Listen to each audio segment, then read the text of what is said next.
All right, so the bike has 17.9 hours on it.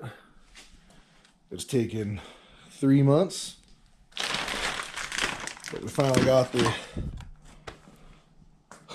turbine core 2 spark arrestor 2.1 from FMF, back ordered.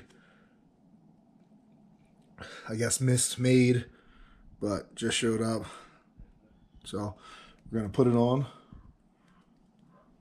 go for a ride, see how it sounds.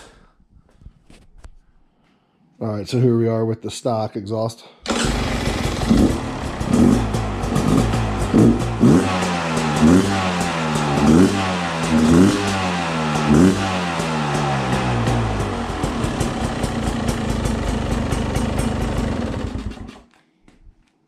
We'll go ahead and slap this baby on. All right, so the fit was perfect. It's quite a bit larger than the stock, probably about 5 inches.